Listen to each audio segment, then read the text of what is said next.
பிரியமுள்ள அன்பு உறவுகளை மீண்டுமாய் இந்த வெள்ளிக்கிழமை ஆராதனைக்கு உங்கள் அன்போடு வரவேற்கிறேன்.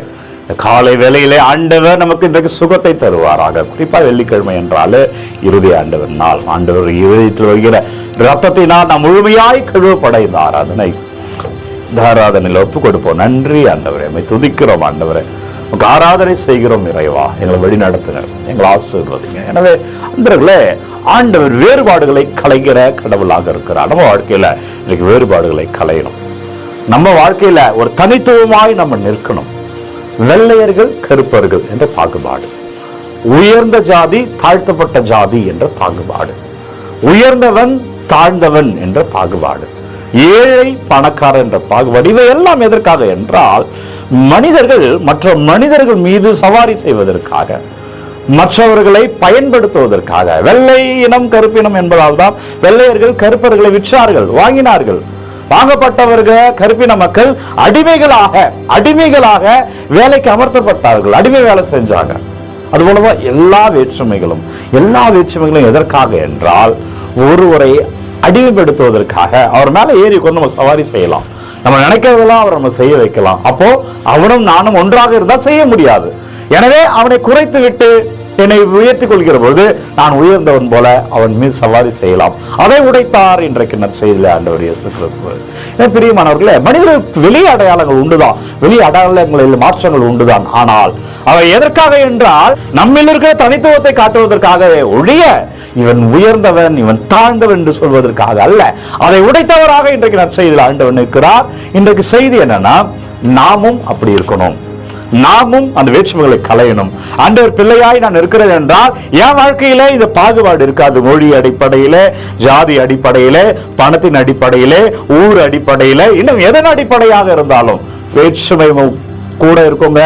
நீங்க இருக்கிற இடத்துல, நீங்க வேலை செய்யற இடத்துல, நீங்க வாழ்ற இடத்துல இந்த வேற்றுமைகள்லாம் இருக்கும், கண்டிப்பா இருக்கும். நீங்க நல்ல கண்ணை விசாலப்படுத்தி பாருங்க, அந்த வேற்றுமை இருக்கு.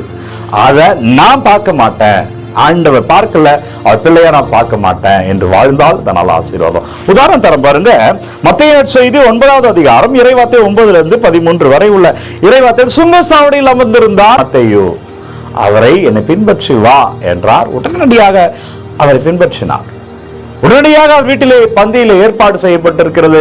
அங்கு வரி தண்டுவரும் பாவிகளும் இருக்கிறார்கள். அவர்களோடு இவர் உணவருந்துகிறார். எல்லாம் பார்க்கிறாங்க, இவர் போதகர் எப்படி பாவிகளோடு உட்கார்ந்து சாப்பிடுறாரு. ஆண்டவர் உடைக்கிறார். வரி தண்டுபவர்கள் என்று ஓரம் கட்டப்பட்டவரை அவர் அழைக்கிறார். பாவிகள் என்று ஓரம் கட்டப்பட்டார்கள். அதிகமாய் வரி வசூலித்து பாவிகள் என்ற நிலையில் இருந்தார் மத்தேயு. அவரை அழைக்கிறார். அழைத்த உடனே வந்தார். இயேசு அழைச்சார், மத்தேயு வந்தார் என்பது மட்டுமல்ல, 11 சீடர்களும் மத்தேயுவை ஏற்றுக்கொண்டார்கள். பாவி என்று கருதப்பட்டவரை இயேசு தன்னுடைய அணியில சேர்த்துக் கொள்கிறார், தன் சீடர் ஒருவராய் சேர்த்துக் கொள்கிறார். மீதம் இருக்கிற 11 பேருமே ஏற்றுக்கொண்டார்கள். ஆண்டவர் சீடராக இருக்கிற நீ நானும் எல்லோரும் ஏத்துக்கணும், அதான் செய்தி. மற்றவங்க சொல்லல, இயேசுவே அவர் பாவி, இயேசுவே அவர் வரி தண்டுபவர், எனவே அவரோட நாங்க அமர மாட்டோம், நாங்க அவரோட வரமாட்டோம், அவர் பாவின்னு சொல்லல.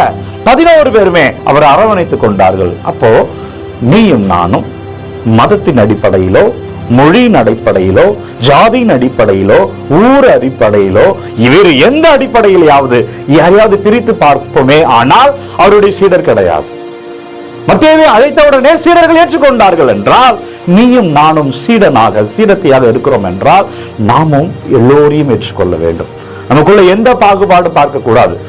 இருக்கிற இடத்துல பாகுபாடு உண்டுங்க. இன்றைக்கு உங்க ஆபீஸ்ல நல்ல பாருங்க பாகுபாடு இருக்கும். நீங்க ஏன் மதத்துல பாகுபாடு உண்டு. இன்றைக்கு நம்ம இருக்கிற வாழ்கிற தலங்களில, தெருக்களில, ஏரியாக்கள, ஊர்ல பாகுபாடு உண்டு. நான் பார்க்க மாட்டேன், மாற்றம் நம்மள வரட்டும். நண்பர்களே, ஆசீர்வாதம் பிறக்கும். இப்படிதான் பலர் மாற்றி யோசித்தார்கள். இன்றைக்கு உலகம் இவ்வளவு மாறி இருக்கிறது. இன்றைக்கு நீயும் நானும் யோசிப்போம். இன்னும் அதிகமாய் அபிஷேகத்தை ஆண்டவர் நமக்கு தருவார். நன்றி அப்பா, வல்லவரே நன்றி, நல்லவரே நன்றி. இந்த வெள்ளிக்கிழமை ஆராதனைக்காய் நன்றி செலுத்துகிறேன் அப்பா. என்னவெல்லாம் நோய் நொடிகளோடு இருக்கிறார்களோ, பிள்ளைகள் சுகவேண்டி ஜபிக்கிறார்களோ, யாருக்கெல்லாம் சுக வேணுமோ ஜபிங்க. இது வல்லமையான நேரம், இது அபிஷேக நேரம், இது ஆசீர்வாத நேரம், இது நற்கருணை ஆண்டவர் கிருபையால நாம் விடுதலை அடைக்கிற நேரம். ஒவ்வொரு ஒப்பு கொடுக்கிறப்பா. ஆண்டவரே நீ தொடுவீராக அப்பா. வல்லமையிலே பிள்ளைகள் வாழ்வார்களாக. ஆண்டவரே பெயரால் அபிஷேகத்தை பெற்றுக்கொள்வார்களாக. இந்த நோய் நோடி எதுவும் அண்டாத வண்ணமாய் இயேசுவே பெயரால் வல்லமை, பெயரால் ஆசீர்வாதத்தை காணும்படியாக விண்ணப்பம் என்னவெல்லாம் அனுப்புறாங்களோ, கமெண்ட்ல எதெல்லாம் வேண்டும் என்று கேட்கிறார்களோ அப்பா உங்கள் பாதத்தில் வைக்கிறேன். ஆண்டவரே நீர் தொடுவீராக, ஆண்டவரே நீர் ஆசீர்வதிப்பீராக. ஒவ்வொரு விண்ணப்பங்களும் அபிஷேகமாய் மாறுவதாக. இயேசுவே ஒவ்வொரு விண்ணப்பங்களும் பிள்ளைகள் ஆசீர்வாதங்கள் அறுவடை செய்வீர்கள். வல்லமையான நற்கருணை ஆண்டவர் சுகத்தை தருகிறார். ஆண்டவர் இயேசு சாமியின் பெயரில் வேறுபாடுகளை கலைகிற நீ அபிஷேகத்தை பெற்றுக் கொள்கிறாய். நன்றி அப்பா, வழி நடத்துங்க, ஆசீர்வதிங்க. வல்லமையான இறைவன் இன்றைக்கு நம்மை தந்தை, மகன், தூய ஆவியார் நிறைவாக ஆசீர்வதிப்பாராக. வேறுபாடுகளை கலைந்து வாழ்ந்து பாருங்கள் நண்பர்களே. இந்த நாளும் இனிய நாளே. எனவே ஒவ்வொரு நாளும் விடியற் காலை 3 மணிக்கு இந்த ஆராதனை வழங்கி கொண்டிருக்கிற யாருக்கு தேவை என்று நினைக்கிறீர்களோ அவர்களோடு பகிர்ந்து கொள்ளுங்க. God bless you. Take care. Have a nice day.